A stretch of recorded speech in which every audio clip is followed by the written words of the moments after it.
Good morning, welcome back to my channel. রনও আজকে আমার সাথেই উঠে পড়েছে। তো ওকে আমি আজকে মধু খাওয়াবো, কারণ এই কিছুদিন আগে থেকেই মধু খাওয়ানোটা শুরু করেছি। তুলসী পাতা থাকলে আরও ভালো হতো, কিন্তু সেটা তো এখানে পাবো না। ছোটোবেলায় আমরাও সকালেই মধুটা খেতাম। তোমরাও কি তোমাদের বাচ্চাদের সকালেই মধু খাওয়াও? যদি মধু সম্পর্কিত আরও কিছু ইম্পর্টেন্ট কিছু জানা থাকে তাহলে অবশ্যই আমাকে কমেন্টে জানাবে, তাহলে আমি যেটা জানি না সেটাও আমার জানা হয়ে যাবে। আর এখানে আসলে এত ঠান্ডার জায়গা, তো তাই আমি একটু চাইছি যে যাতে ওর ঠান্ডাটা না লাগে, কারণ এখানে সারাদিন সবসময় জানলা দরজা বন্ধ থাকে। ঠান্ডা লাগলে একবার সেরে ওঠা খুব মুশকিল।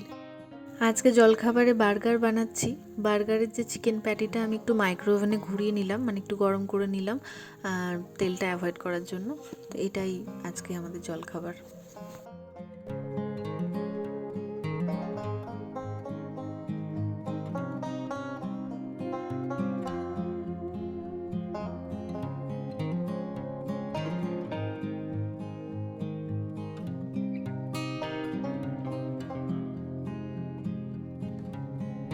আজকে ওই বসে বাইরেটার দেখতে দেখতে জল খাওয়ার হলো না। আজকে তাড়াতাড়ি রান্নাঘরে দাঁড়িয়ে দাঁড়িয়ে খেয়ে নিলাম, কারণ কালকে রাতে রান্না করে রাখিনি, তো আজকে তাড়াতাড়ি করে রান্না করে রেখে রনকে নিয়ে স্কুলে যাব। তো চিকেনটা দুদিন আগে আনা, আজকে করছি। এটা বোনলেস চিকেন। এটা ভাবছি একটু কড়াই চিকেন মতো করব, যেটা ঝটপট হয়েও যায় আর খেতেও সুন্দর হয়। রুটি ভাত দু রকমের সাথেই খাওয়া যায়।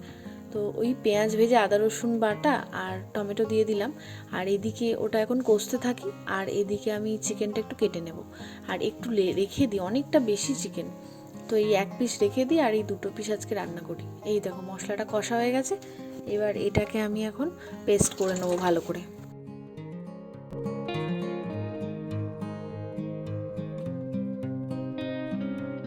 মাংসটা একদম ছোট্ট ছোট্ট করে কেটে নিয়েছি, আর একটু নুন আর লেবুর রস মাখিয়ে রাখছি। ফ্রোজেন চিকেন তো এমনিতেই বিশাল কিছু স্বাদ নেই এই ফ্রোজেন চিকেনের, আমার তো লাগে না।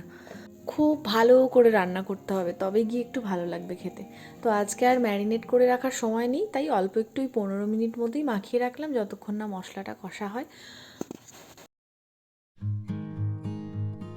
এই যে মশলাটা একদম পেস্ট করে নিয়েছি, তারপরে ওই একই ফ্রাইং প্যানে তেল দিয়ে মশলাটা দিয়ে আর একটু ভালো করে কষতে হবে যতক্ষণ না তেল ছেড়ে যাচ্ছে। তো আজকে যেহেতু মাংস আছে, এর আগের দিন আমি কড়াই পনির করেছিলাম বলে পনির তো আর গলার কিছু নেই, তাই ওটা একদম লাস্টে দিয়েছিলাম। কিন্তু আজকে মশলাটা একসাথে মাংসের সাথেই কষছি, কারণ মাংসটাও গলবে আর মশলাটাও কষা হয়ে যাবে। তো আমার রান্না মোটামুটি হয়ে গেছে, আর লাস্টে শুধু ওই ক্যাপসিকাম আর পেঁয়াজটা একটু ভেজে দিয়ে দিলাম।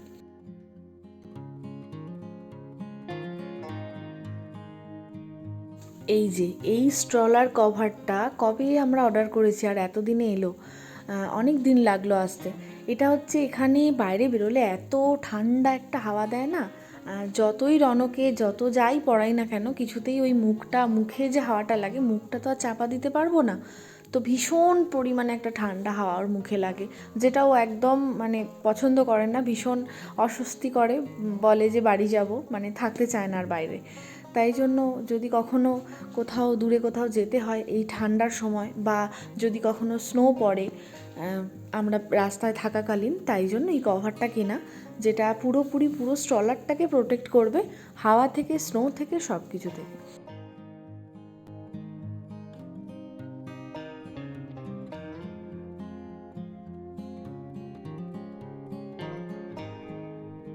রনর স্কুল থেকে ফেরার সময় দেখলাম খুব সুন্দর একটা ক্রিসমাস ট্রি এখানে সাজিয়ে রেখেছে আমাদের অ্যাপার্টমেন্টের নিচে।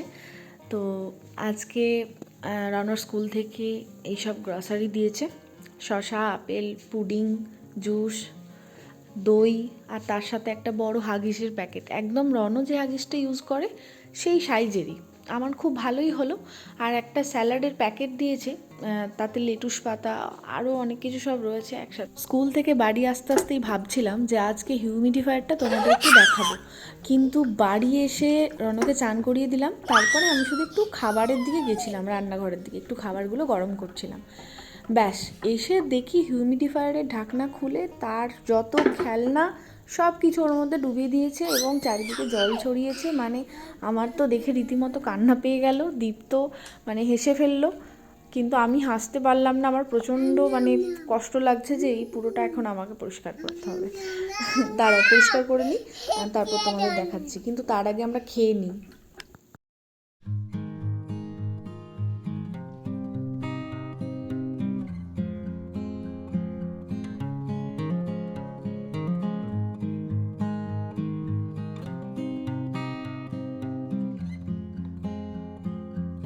এটা দীপের থালা, দীপকে একটু অল্পই মাংস দিলাম, আমি একটু বেশি নিলাম, কারণ দীপ মাংস একটু অল্পই খায়। ওর ডাল আলু পোস্ত আছে যখন, ও সেটা ছেড়ে মাংস বেশি খাবে না। তো আমি খেলাম রুটি দিয়ে। আর এই হলো আমাদের হিউমিডিফায়ার। এটা এই সময় শীতকালে প্রচণ্ড জরুরি, কারণ পুরো শীতকালে জানলা দরজা সব বন্ধ থাকে, তাই ঘরের ভেতরে বাতাসের আর্দ্রতা বজায় রাখার জন্য এটা ভীষণ দরকার গোটা শীতকাল।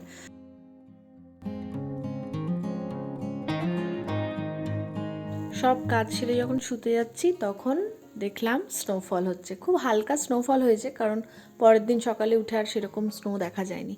যাই হোক, চলো টাটা বাই বাই, তোমরা সবাই ভালো থেকো, গুড নাইট। আজকের ব্লগটা এখানেই শেষ করলাম।